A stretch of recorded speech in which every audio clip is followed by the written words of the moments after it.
यापूर्वीच्या तासिकेत आपण समानार्थी शब्दावर कोणकोणत्या प्रकारे प्रश्न विचारले जाऊ शकतात हे पाहिलेलं आहे।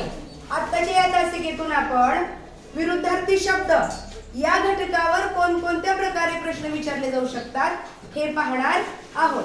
त्यातला पहिला प्रश्न प्रकार आहे, पुढे दिलेल्या शब्दाचा विरुद्धार्थी शब्द शोधा। म्हणजे कुठून शोधायचा आहे? पर्यायातून शोधायचा आहे, नाही का? बघा, पहिला शब्द आहे स्वस्थ आणि त्याच्यासाठी पर्याय आहेत अस्वस्थ, महाग, सफल आणि उधार। स्वस्थसाठी बघा, आपल्या रोहिणीला अस्वस्थ वाटू शकतंय, कारण बऱ्याचदा तुम्हाला असं पाठ केलेलं असते की शब्दाला अ लावलं की विरुद्धार्थी शब्द पाठ होतो, आहे की नाही? परंतु स्वस्थ इथं स्वस्थ आहे, थय याचा अर्थ आहे निरोगी। अस्वस्थ म्हणजे रोगी, नाही का? परंतु इथं स्वस्थ आहे, स्वस्थ म्हणजे कमी किमतीचा, तर त्याच्या उलट काय असेल? महाग। विरुद्धार्थी शब्द पाहायला विचारला आपल्याला, त्याच्यामुळे महाग हा त्याचा योग्य विरुद्धार्थी शब्द आहे। समजलं? आणि पहा, आपला हा तिसरा शब्द आहे उधळ्या। उधळ्या म्हणजे काय? उधळ्या म्हणजे उधळ्याचा अर्थ, उधळ्या म्हणजे भरपूर खर्च करणारा, विचार न करता पैसे खर्च करणारा तो असतो उधळ्या। उधळ्याचा विरुद्धार्थी शब्द आपल्याला काय असेल? मितभाषी म्हणजे कमी बोलणारा, धाडसी म्हणजे धाडस दाखवणारा, शूरवीर, वैरी म्हणजे शत्रू आणि कंजूस म्हणजे खर्च करताना विचार करणारा। मग कोणता असेल बरं विरुद्धार्थी शब्द? उधळ्याचा।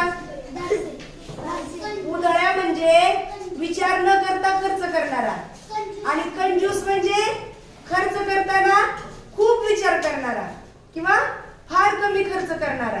म्हणजे उधळ्याच्या विरुद्धार्थी काय झालं? कंजूस। पर्याय क्रमांक 4। ही 4 जोड्या पर्यायामध्ये दिलेल्या असतात।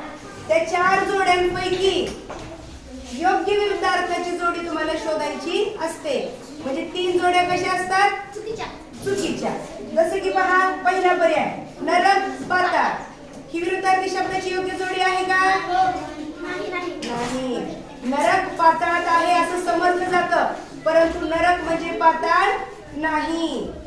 नरक म्हणजे आपण वाईट कामं केल्यानंतर जिथं देव आपल्याला पाठवतो ती संकल्पना म्हणजे नरक, आणि पाताळ म्हणजे जमिनीच्या खाली जो भूभाग आहे त्याला पाताळ असं म्हणतात। दोन्ही वेगवेगळे अर्थ आहेत। नरकचा विरुद्धार्थी पाताळ नाही।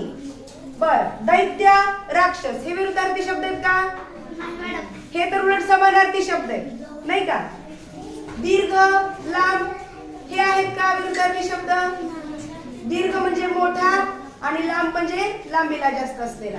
हे पण अर्थानं जवळ जवळ जाणारे शब्द आहेत, परंतु विरुद्धार्थी नाही। फुलणे आणि कोमेजणे ही जोडी मात्र विरुद्धार्थी शब्दाची योग्य जोडी आहे। अशा प्रकारे तुम्हाला प्रश्न येऊ शकतो। योग्य जोडी ओळखा किंवा चुकीची जोडी ओळखा। चुकीची जोडी ज्यावेळेस ओळखायला सांगतात त्यावेळेस 3 जोड्या विरुद्धार्थीच्या दिलेल्या असतात आणि एकच जोडी चुकीची असते, ती आपल्याला शोधायची असते। आपला पुढचा प्रश्न प्रकार आहे, अधोरेखित शब्दाच्या विरुद्धार्थाचा पर्याय निवडा। म्हणजे तुम्हाला इथे एक वाक्य दिलंय, प्रदर्शनाचे पाहुण्यांच्या हस्ते उद्घाटन झाले। अधोरेखित म्हणजे रेष कुणाच्या खाली काढलेली आहे? उद्घाटन या शब्दाखाली रेघ ओढलेली आहे। उद्घाटन या शब्दाचा विरुद्धार्थाचा शब्द तुम्हाला शोधायचा आहे। उद्घाटन म्हणजे काय?